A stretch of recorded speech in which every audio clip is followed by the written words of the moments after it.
Welcome, welcome, welcome. It's No Apologies on Beck. I'm back at the Bourbon Bureau. I know, right? It's good. Yes, it's good to be back. It was very fun.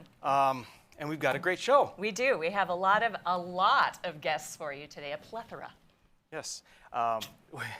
We're going to be covering what's been happening in Fargo. Last week there was a vote regarding a diversity director and regarding hate crimes. We're going to be covering that in depth over the next several segments. First, though, I want to talk just a little bit about what's going on with vaccines, because I think it's a little crazy. It's funny. It's actually literally funny at this point. It's gotten totally out of hand. It is absolutely, I find it kind of frightening, and I'll mention why, and we had a meme made that displays why I think it's concerning. So we're talking about incentivizing people, the states incentivizing people to get the vaccines, because as we see a lot of times in social media, the posts that just how ridiculous it is that you have to incentivize people to get a vaccine for their own health. If this was something that was as concerning as the state wants it to be to us, right, you wouldn't need to incentivize people. You wouldn't need to endlessly be advertising and using, social cues and all this and that to try and get people to take the vaccine. You'd think they'd be clamoring for it. And if that's not the case, then does that tell you anything? I don't know, just logic. Right. And then the other part of that is, as we've said many times, at this point in time, the vaccine is available to anyone who wants it. If you choose not to get the vaccine, then you're taking that risk yourself. If you don't have the vaccine, you don't need to worry about giving the infection to someone else, because they are already vaccinated or they've chose to take on the risk. So why are they incentivizing us? So let's go to a video clip which comes from Colorado. Governor Polis is one of several ridiculous governors. Go ahead and play it. The vaccine is widely available, and many Coloradans are fortunate and lucky to have gotten it. One Coloradan is extra lucky to be the winner of our very first $1 million drawing, which is randomly selected from all those who have gotten the COVID-19 vaccine here in our state. Before we get to our winner, I want to express my condolences to those who suffered loss and to those who are still in recovery from COVID. It's been a long, cold winter, but spring is here. Over 50% of Coloradans are lucky and have won because they've been vaccinated. And we're back with Red Rocks and dinners at Grandma's house. My parents have our kids even as I speak. Your vaccine really gives you the passport to a safe way to enjoy everything that Colorado has to offer. And you can get your life back, and winning $1 million doesn't hurt either. And today we're announcing the first $1 million winner. There's going to be 4 more, 1 a week. If you want to be included in the next drawing, make sure to get vaccinated by Sunday. If you've been putting it off, if you've been thinking, I'll probably do it someday, get it done, because you want to be included in Sunday's next $1 million drawing, as well as for 12 to 17-year-olds, we're going to be giving away 5 $50,000 scholarships next week, a total of 25 $50,000 scholarships over the next 5 weeks. And we really launched Colorado's Comeback Cash program to really get people off the bench and make sure to get it done now rather than later. And today you're going to meet our very first Colorado Comeback Cash winner, Sally Slager. Sally is a healthcare worker. She lives in Meade, Colorado in Weld County. And she knew that getting vaccinated was the best way to protect herself. And she got her first dose in March, her second dose in April. We are very excited that this $1 million will help her and her husband's retirement plans, supporting their family.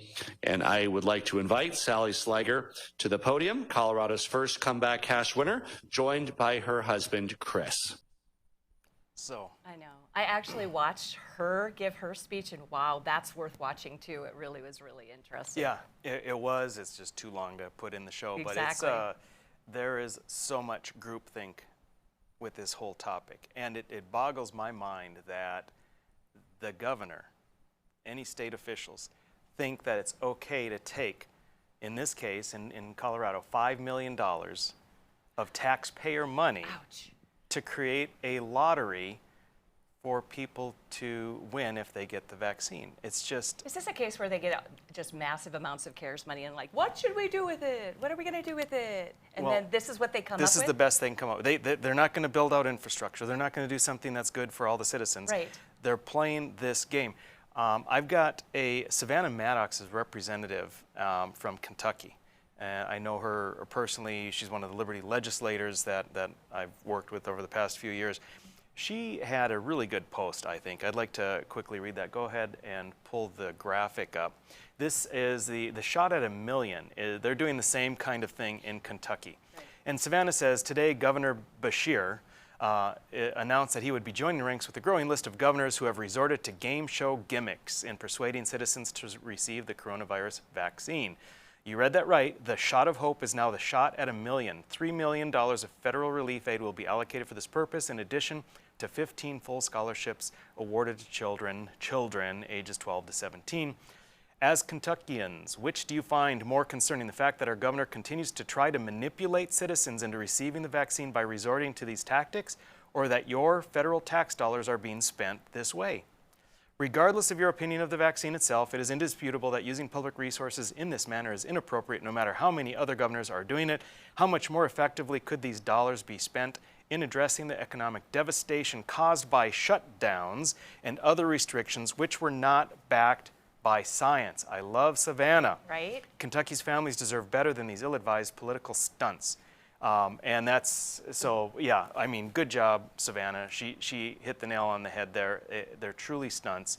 And she goes on, the way she said it there, not that the economic devastation was from COVID, it was from the shutdowns, which were not backed by science, which we had in North Dakota as well. And you do have to delineate the difference there between that, because it wasn't the COVID that did it. I just looked at North Dakota's active positives right now. We're at 327 active positives in North Dakota, and we are at a positivity rate right now of 3.93%, so under 4%.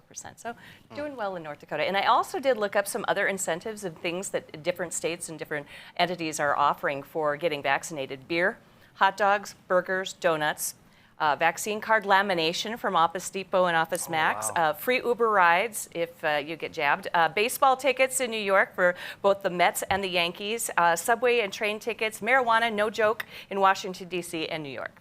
Nice. If you get vaccinated. So we happen to get another shot here. This is in another state. I'm not sure which state, but go ahead and pull up the graphic. This is Governor Caesar Flickerman, who is on stage with the $1 million vaccination winner, Katniss Everdeen.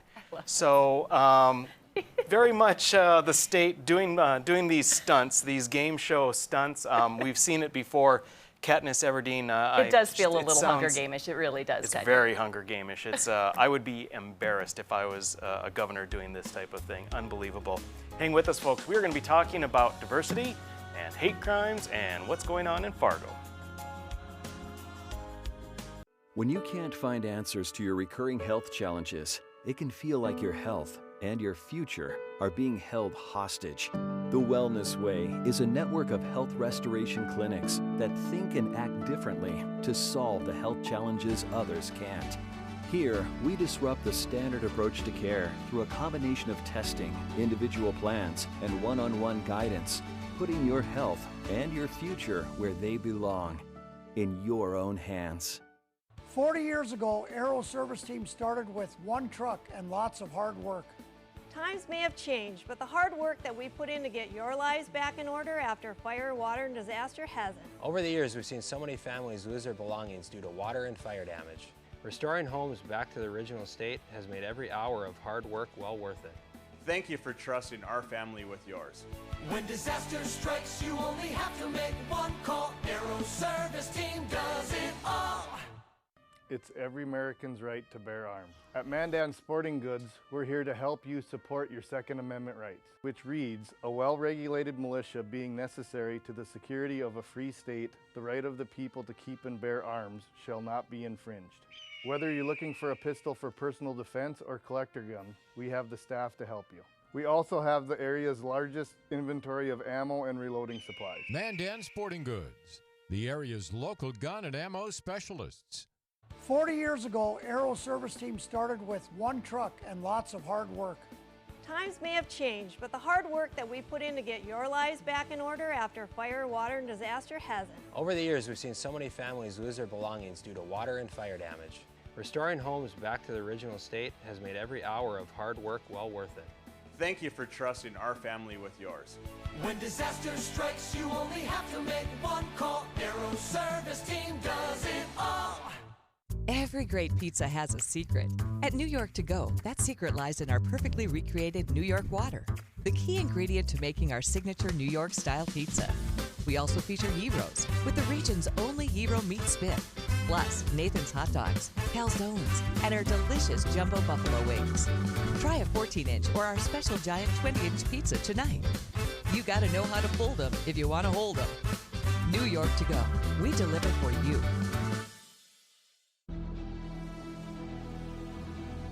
Your Bismarck Bucks are hitting the road this week, Saturday, May 29th, for a 7:05 p.m. kickoff in Des Moines, Iowa, as we take on the Iowa Barnstormers for the IFL Game of the Week. Catch the game locally on Beck Sports and on our national television partner, Stadium, as the Bismarck Bucks look to improve to 4-1 on the season. Hey, go Bucks!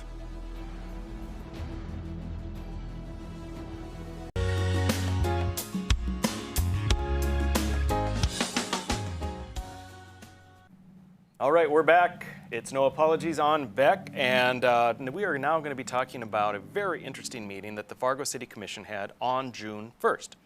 Now, I watched a good portion of the video, not all of it, because, wow, there's a lot of mundane stuff that goes on in City Commission meetings. Thanks for taking one for the team there, pal. But there were two things that were passed, and we're going to talk about those two things right now. On Zoom, we have City Commissioner Tony Gehrig. So, Tony, thank you for being with us. You've been a guest before, and I appreciate your willingness to come on tonight as well. So, the two, I guess I'm not going to say ordinances, but the two motions that were passed. One is to hire specifically a director of diversity, equity, and inclusion. So that's kind of a done deal. Is that correct? That is correct. Yep. And then the second one, you guys have kind of a stepwise thing. This was to start the process to approve ordinances which would make 3 offenses into hate crimes. And so that's got another couple steps, but I think the handwriting's on the wall there, correct? Yeah, we basically need 2 more readings publicly in order to make it law, which is the case for any new ordinance, any new law that we have. So because it passed 3-2 last time, it will pass 3-2 every single time going forward. Yeah. I appreciated your comments. Because we have you in person, I didn't want to, we didn't clip them, but I thought that you had very reasonable comments. You indicated a respect for the people that wanted I'm talking about the hate crime ordinance passed, but that you believed it was not going to do anything. Can you tell our audience just a little bit more about what is involved with this proposed ordinance and what some of your concerns are? Basically what it does is it makes certain city offenses more harsh if it can be decided that you were doing whatever crime you're doing because of someone's race, someone's religion, their sex, their orientation, or something else that makes them different from you, basically. And the hope is from those who are for it is that because the penalty will be harsher, it will stop you from doing it. The problem that I have with that is, number one, is what city are we modeling ourselves after? There are 0 examples of these type of laws working, and we're hardly the first to try them. These have been done all over the country for many, many years, decades, and it has never reduced the amount of so-called hate crimes. So that was my first problem with it, is that it doesn't work. And second, I think that what it does do is it divides us further. It makes different laws if you're white versus if you're black. It makes different laws than if you're a male versus a female. You get a set of laws if you're gay, and you get a set of laws if you're straight. If I were to choose to punch Tim Mahoney, who is a straight white man, in the face, I would get this penalty. If I chose to punch John Strand, who is an openly gay white man, I would get a different penalty. And that is not equal protection under the law. That divides us further, and that creates a different system a justice system if you're this, that, or the other thing, and that's to me it's un-American, and it doesn't work, and it's just the wrong way to go. Yeah, I agree with you completely. This is a difficult thing to talk about because there's a strong reluctance to want to be able to discuss whether we're actually accomplishing anything. Number one, whether there's a problem, and number two, whether this is a solution to that possible problem. It's all a discussion really about are you racist or are you homophobic or something of that nature, because even what I'm seeing on social media, just posted today for tonight's show, is all about, well, if you're not in favor of the hate crimes, then you are okay with these crimes being committed, and obviously that's not the nature of it. It's so hard to pull back and just have an honest and intellectually honest discussion. Incredibly difficult. Now, the three crimes that this hate crime could be attached to are simple assault and criminal mischief, which is primarily property damage, I believe, and harassment. And I'm going to ask you this, Tony, because the way I interpreted what I saw for the city commission meeting, you asked about this doubling the penalty. And the answer received was this doesn't double it. But I just want to be clear. I called city attorney office today, and I mean, it does double it in essence. Yeah. I mean, you get, if you have criminal mischief, that's one offense. And criminal mischief hate crime is a second offense. Right, yes. So the answer I received was technically it's doubling it, but they don't know how easily they're going to be able to do that. So yes, if they wanted to charge out both the we'll say simple assault and then simple assault hate crime, those are two Class B misdemeanors, two potential 30 days in jail, so 60 days, and two $1,500 potential fines, so $3,000. So it is doubling, right? I was highly unhappy with the answer I got at the meeting because I knew it wasn't correct, but I didn't have the time to try to correct it. It is doubling it. It's two separate charges, just like you explained, for the exact same thing that you just did. They just have to prove somehow that you did it because of someone's orientation and so forth.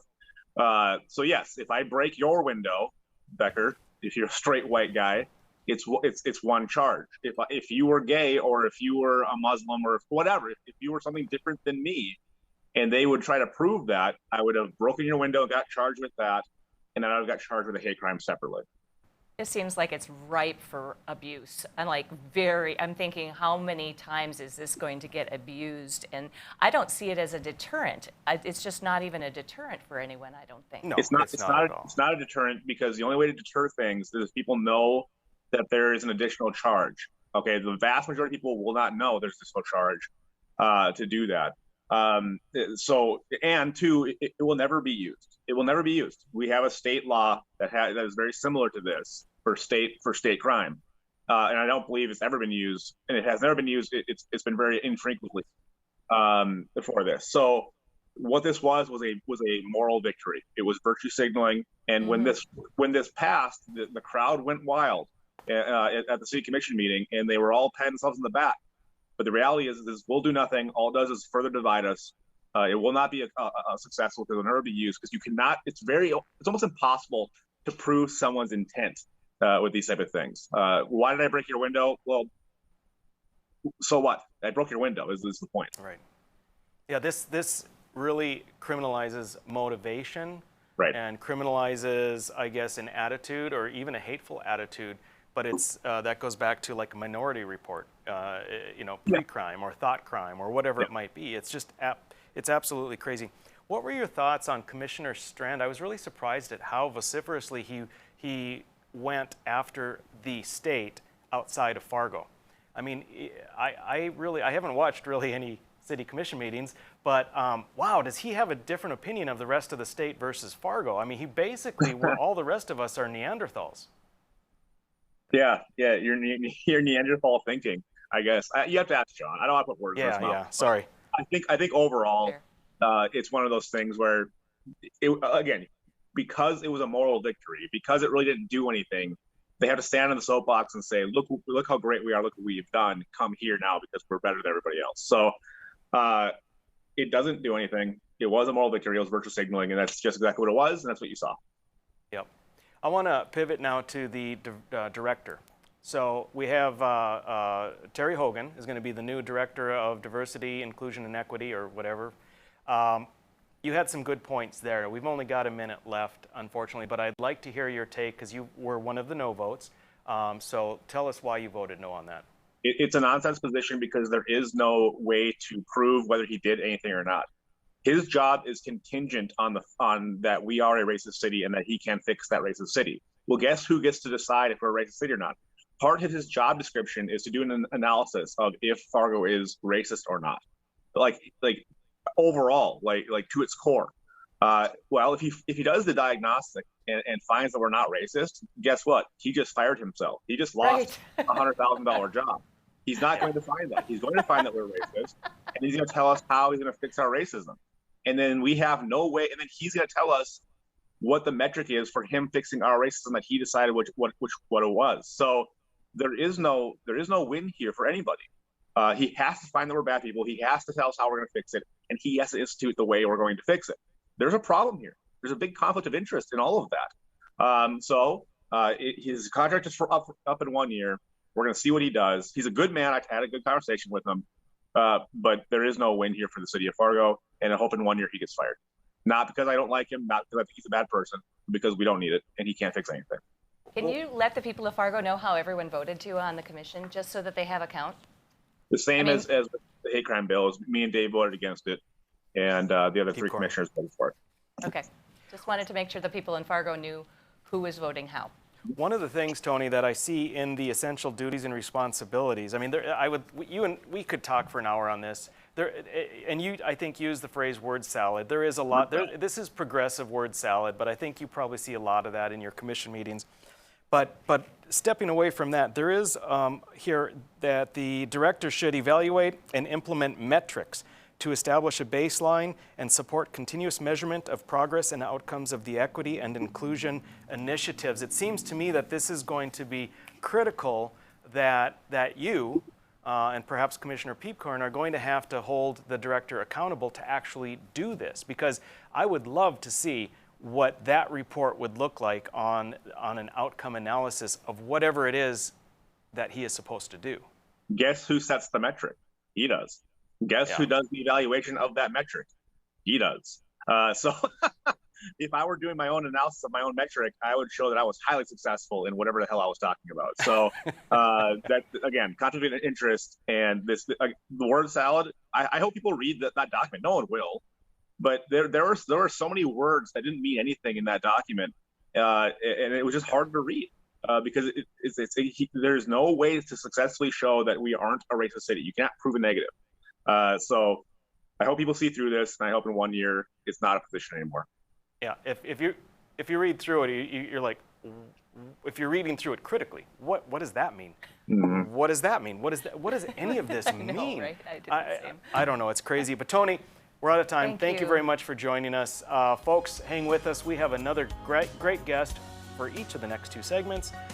Stick with us. We'll be right back.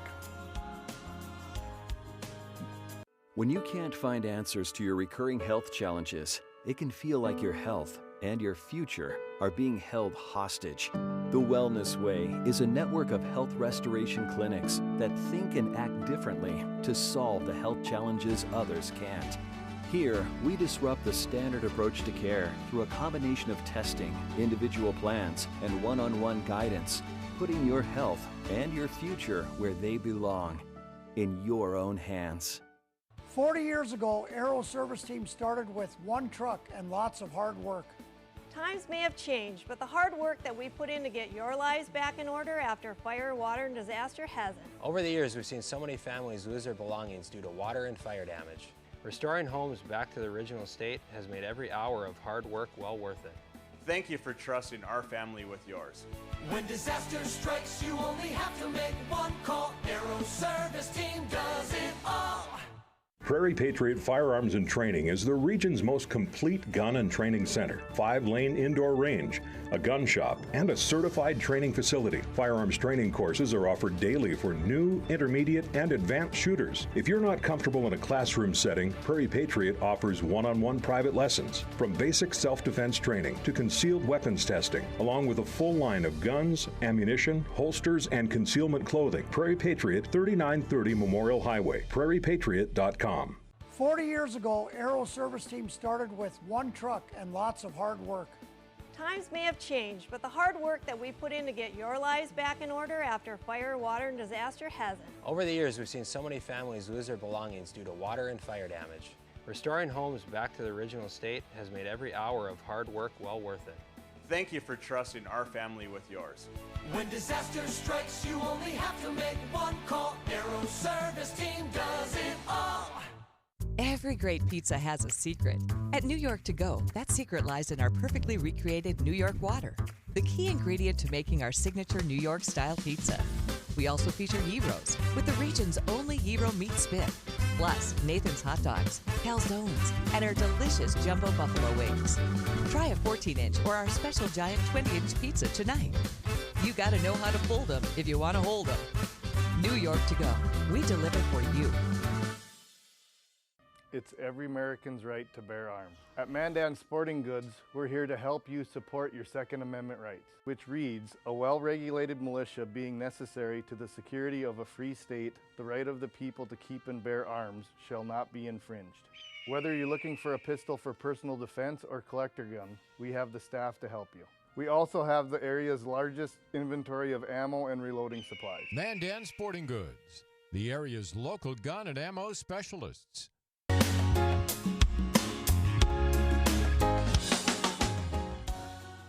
Welcome back to No Apologies on Beck, your after-hours oasis of sanity. Feels good to be back, doesn't it? It does. Yeah, I know. Even though what we're discussing is maybe not so fairly sane. serious. So we're going to continue on with the topics related to the Fargo City Commission's last meeting regarding hate crime ordinance and the hiring of a director of diversity, inclusion, and equity. It was just less than a week ago. Yes, and we have with us special guest Raheem Williams. Welcome, Raheem. You were a guest with us in the not too distant past where we were discussing some of the concerns regarding diversity hirings, the director thereof, the concerns of some of the BLM folks, and this was all at NDSU, and you provided really great insight at that show that we did. So I'm very happy to have you back. This hiring of the diversity director for Fargo, I think it's pretty significant because, as you would agree, being an economist, as whenever government grows, it never seems to shrink back to what it was.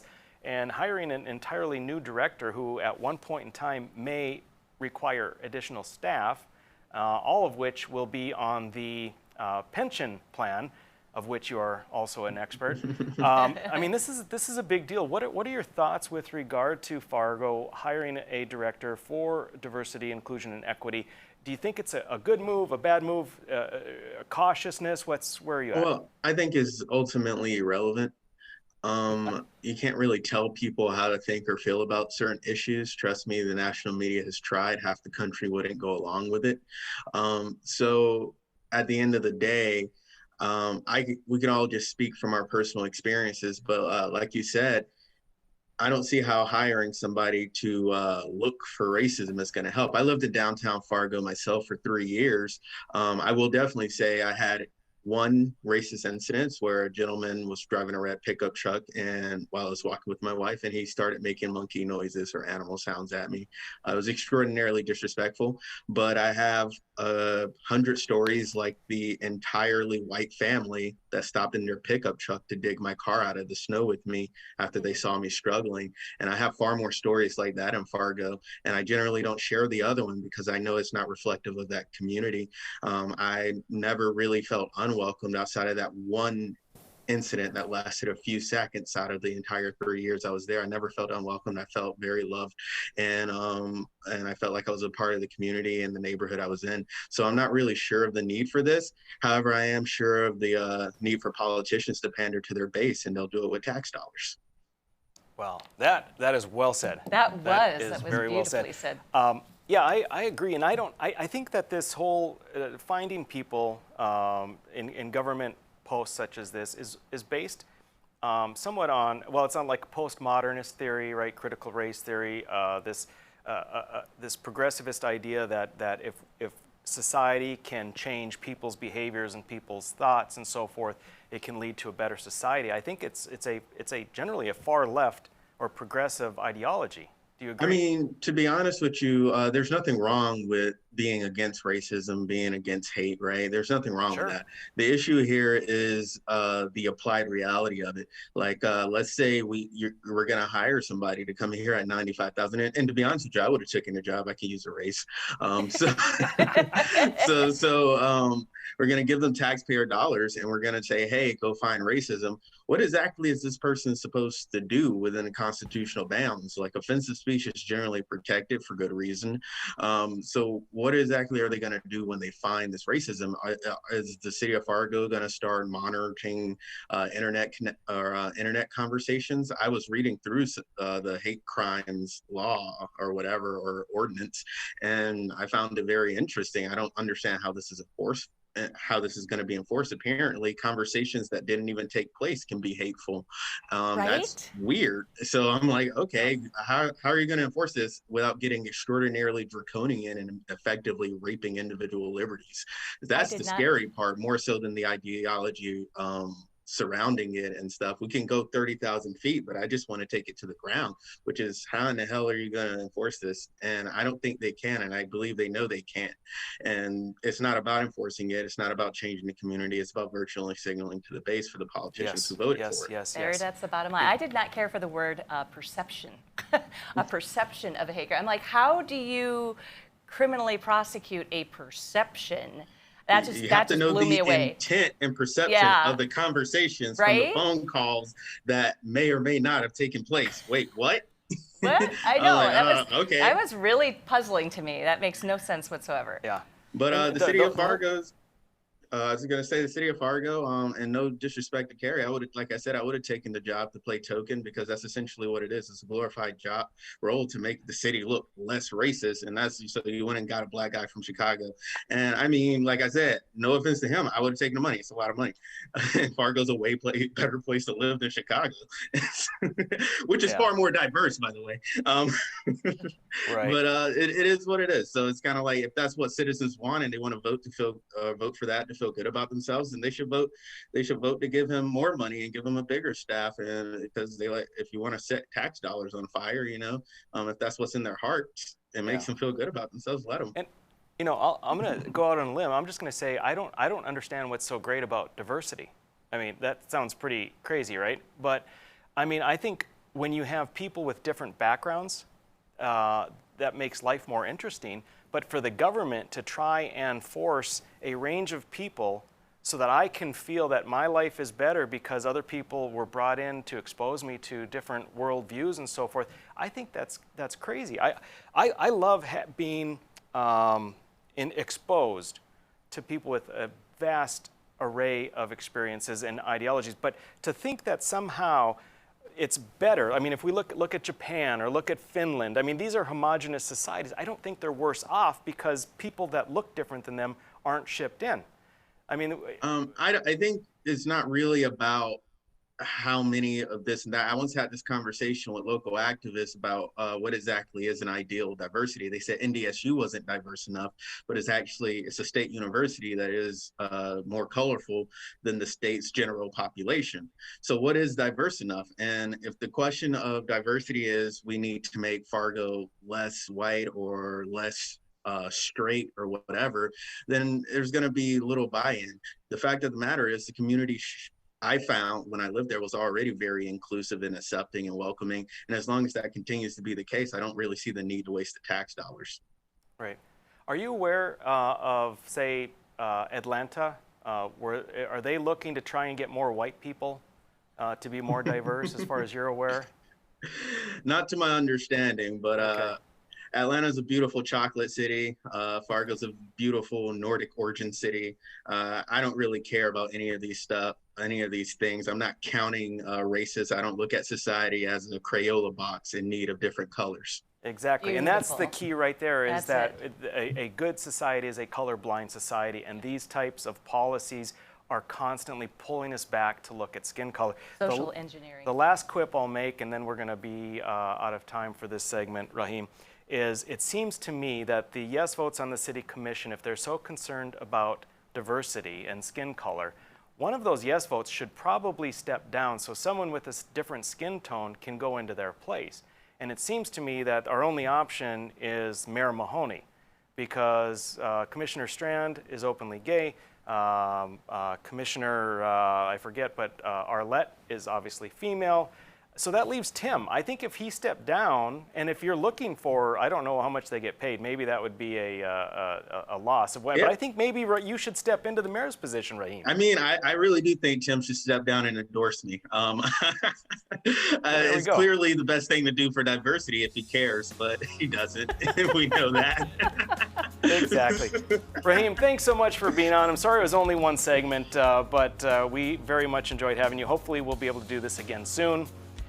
Folks, stick with us. We are going to have criminal defense attorney Mark Freese on next.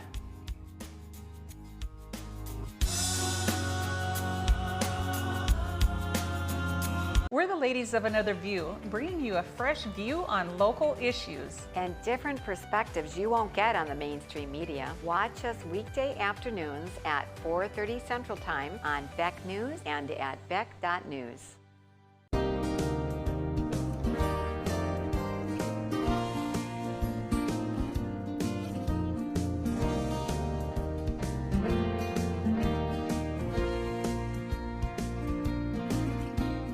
When you're buying windows, make sure you're comparing apples to apples. Hi, I'm Jesse with the Window Source. We only sell you the best windows and doors for the best price. Call the Window Source. Just because you pay less doesn't mean you get less. If you don't know what's going on in education in this country, then you don't know what's going to happen in the future of this country. And it's important. I'm Dr. Duke. And I'm Katie. Watch the Dr. Duke Show weekdays at 4 p.m. Central Time on Beck TV. Every great pizza has a secret. At New York To Go, that secret lies in our perfectly recreated New York water, the key ingredient to making our signature New York style pizza. We also feature Heroes with the region's only Hero meat spit, plus Nathan's hot dogs, calzones, and our delicious jumbo buffalo wings. Try a 14-inch or our special giant 20-inch pizza tonight. You gotta know how to fold them if you want to hold them. New York To Go. We deliver for you. It's every American's right to bear arms. At Mandan Sporting Goods, we're here to help you support your Second Amendment rights, which reads, a well-regulated militia being necessary to the security of a free state, the right of the people to keep and bear arms shall not be infringed. Whether you're looking for a pistol for personal defense or collector gun, we have the staff to help you. We also have the area's largest inventory of ammo and reloading supplies. Mandan Sporting Goods, the area's local gun and ammo specialists. Hello, I'm Mike Lindell, inventor of MyPillow. Thanks to your support, you've helped make MyPillow become one of the fastest growing companies in America. Over the last 12 years, you've helped MyPillow create thousands of jobs right here in the USA. When I got MyPillow, I'm asleep almost immediately. I stay asleep at night and I wake up more well-rested in the morning. That's why I invented MyPillow. My patented fill adjusts to your exact individual needs and helps keep your neck supported and aligned. I'm interrupting this commercial right now. Retailers have canceled MyPillow, and to thank you for your support, I'm gonna pass the savings directly on to you. Go to MyPillow.com right now to get deep discounts on all MyPillow products. For example, you can get my premium MyPillows, regularly $69.98, now just $29.98, the lowest price ever. For the best night's sleep in the whole wide world, visit MyPillow.com.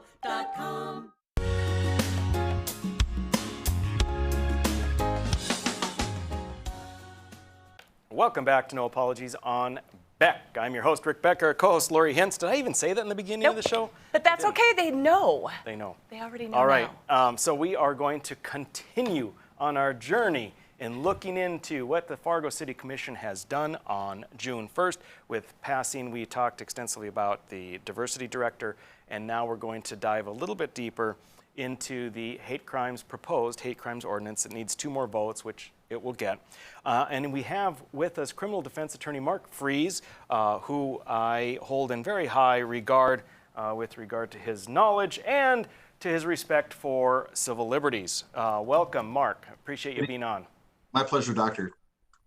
So what we have here is the city looking to pass an ordinance, or maybe it would be considered 3, I guess, ordinances, which append hate crimes options onto simple assault, harassment, and criminal mischief.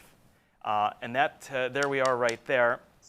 Go on to the next graphic, and what we're looking at then is the definition. This definition is used in each of the 3 crimes, and it is that it's specifically that the illegal conduct occurred because of the victim's perceived or actual protected characteristics. In other words, the person committing the crime did so in whole or in part because of the victim's actual or perceived race, color, religion, gender, disability, sexual orientation, gender identity, national origin, or ancestry. So, Mark, from what I know about you, I'm guessing that you are not overly fond of this type of legislation, we'll call it. What are your thoughts? And not even close to a fan of this.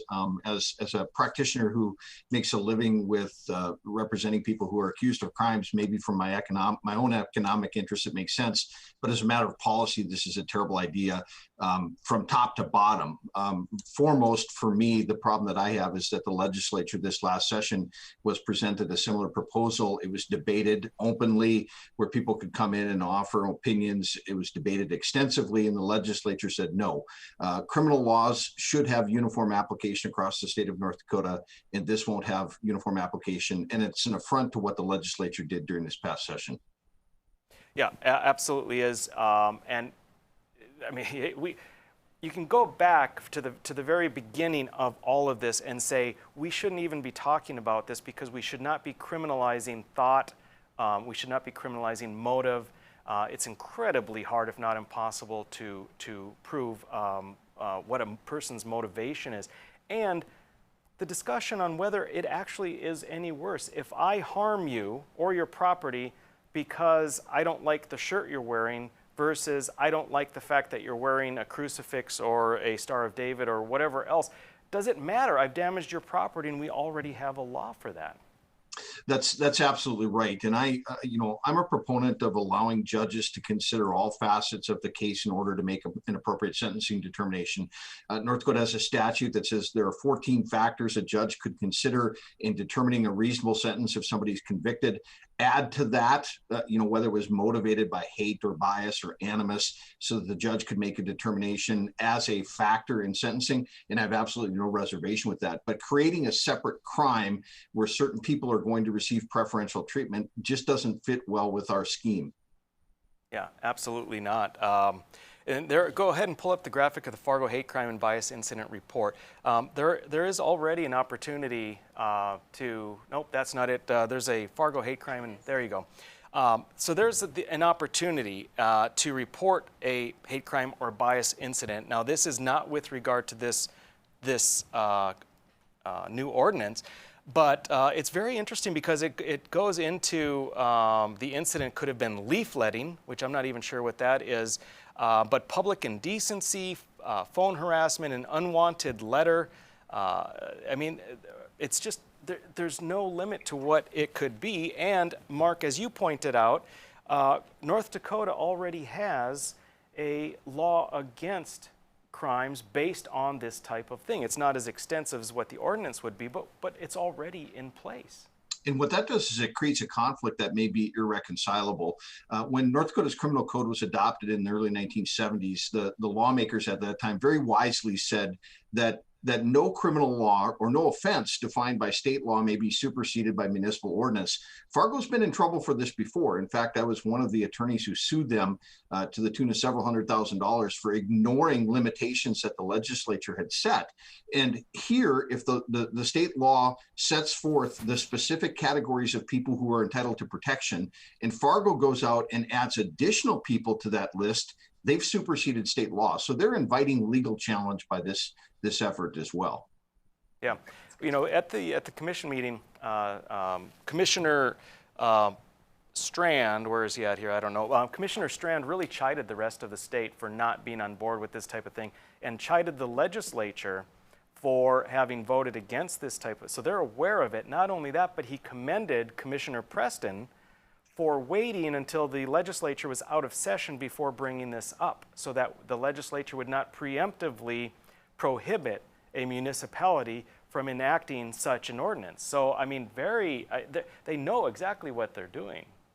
Yeah, and it's and it includes harassment, for example, which the offense may occur in Fargo, or the communication may be received in Fargo, and that creates jurisdiction. So somebody engaging in this conduct from Bismarck but making a telephone call to Fargo would be subject to Fargo's ordinance with no knowledge of it. Again, that goes back to the issue of these criminal laws should have uniform application across the state. Victims and suspects should be treated equally if they're in Bismarck or Fargo.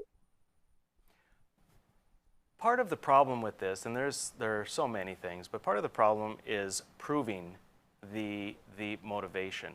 And I've made a couple of phone calls, talked with some folks in Fargo.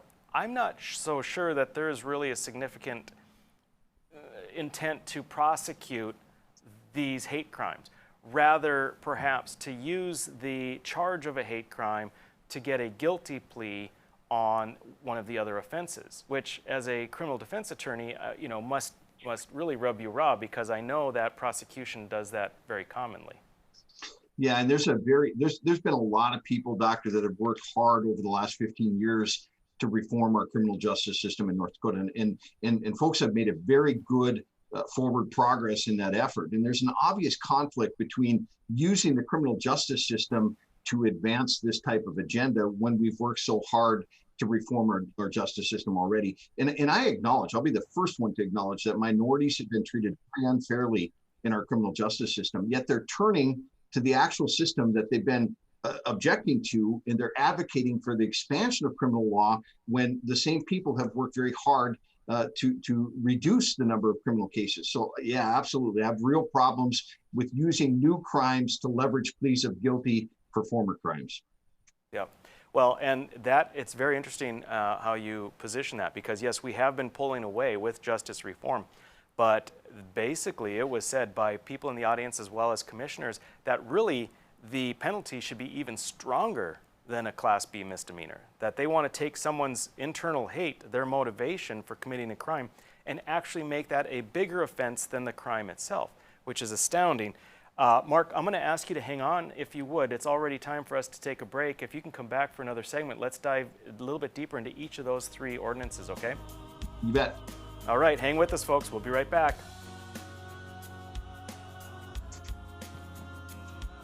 When you can't find answers to your recurring health challenges, it can feel like your health and your future are being held hostage. The Wellness Way is a network of health restoration clinics that think and act differently to solve the health challenges others can't.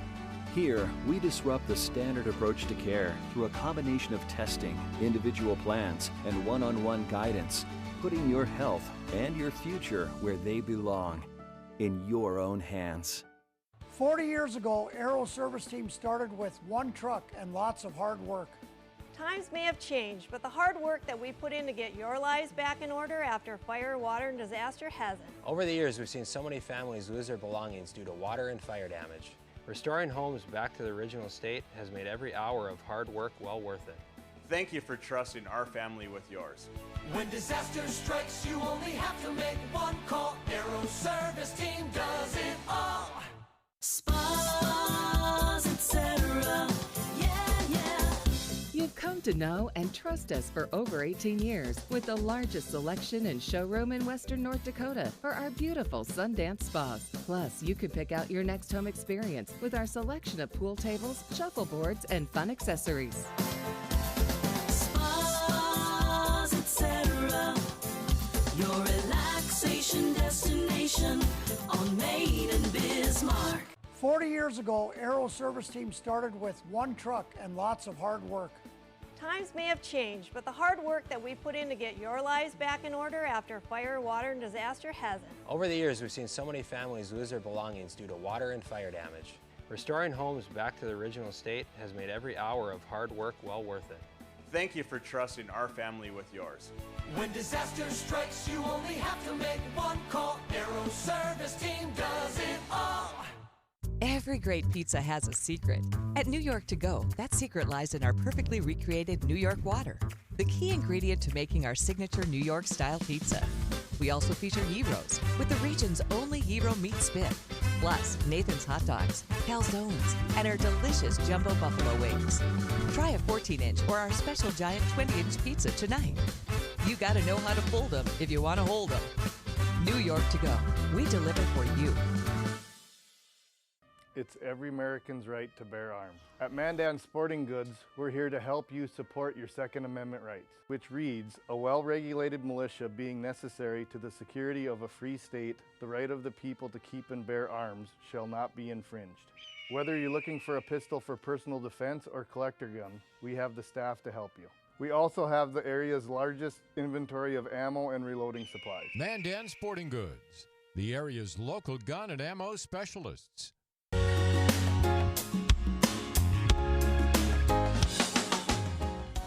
All right, we are back with our final segment. We have Mark Fries, who's a criminal defense attorney.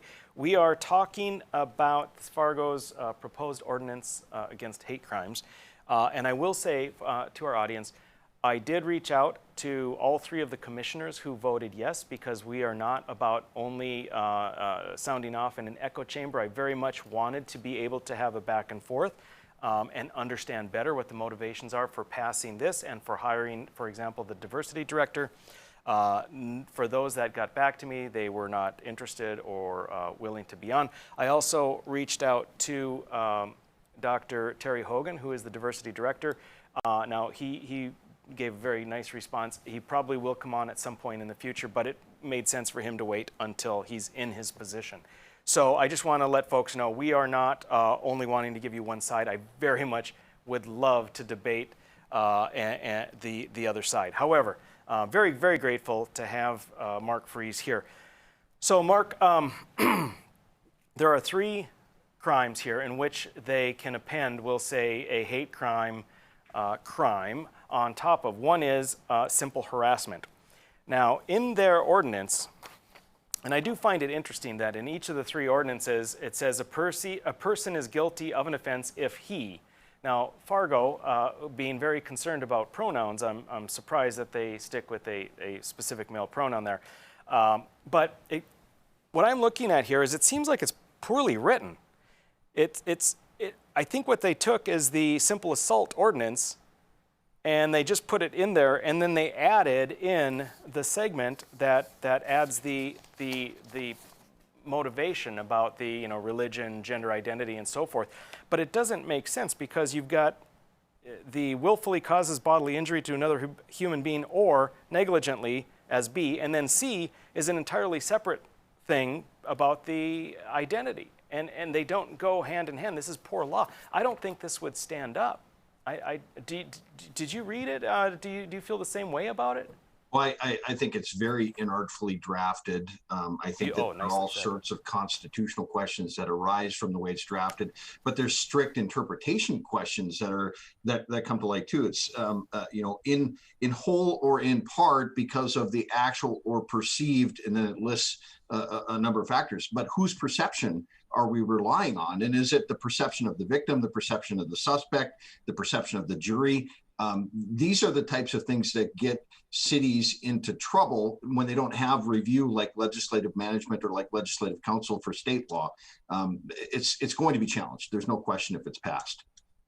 Yeah, and you know that whole perception of the criminal is an interesting aspect, right? If I cause property damage to someone because I thought they were Catholic, but it turns out that they were Muslim, does that let me off the hook? I mean, there's very weird things here. Moving on to harassment. Harassment in this ordinance involves telephone calls which are made anonymously, or if there is offensively coarse language. So if you use coarse language, I mean, I guess it depends. Again, two standards. If you have someone who's in a protected class, you have to be very careful about your language that it's not coarse. You know, if you have us dumb white guys, old white guys, then go ahead and be coarse and you won't be charged with any. The other thing here, tell me what you think about this, Mark. Communicates a falsehood in writing or by electronic communication, and, again, this, as you said, inartfully written, and causes mental anguish. How do you prove mental anguish? Because with the and, that's a necessary component. And it's the larger question for me, doctors. Mental anguish, I suppose the victim can get up and say, you know, I suffered anguish as a result of this. The larger question for me is the constitutional one. We're entitled to speak falsehoods. We're entitled to speak hyperbole. We're entitled under the First Amendment to say things that are boorish or offensive, as long as it's not going to breach the peace or cause an immediate reaction.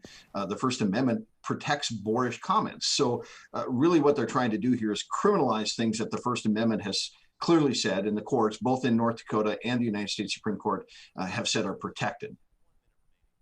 Now, I know that you care a great deal about the Constitution and people's civil liberties, so I know you're not a fan of this. But on the other hand, from a business perspective, you know, this has to tickle you pink, really, because it's going to be so easy to defend against these ridiculous ordinances in Fargo. I would think it's just going to be a slam dunk. I hope I get the first call, but the problem is there's not a gravy train here, because the first reviewing court that takes a look at this is going to address the things that you have just addressed. It's clear, I think, even to a first-year law student, that Fargo has not taken the time necessary to evaluate the ordinance and compare it with state law and take a look at the constitutional implications of what they're proposing. Yeah. Well, I agree with you. You know, as I said, with regard to the state bill that we were looking at, potential legislation, this is about dividing us, and it perpetuates a victim culture, and we have to stay far away from it. Mark, thank you so much for joining us tonight. Very happy to have you. Hope we can do it again soon. Folks, stick with us. Tomorrow night, we have a special guest state representative from Tennessee. Yes, from Nashville, and then we'll talk about cryptocurrency, so join us then.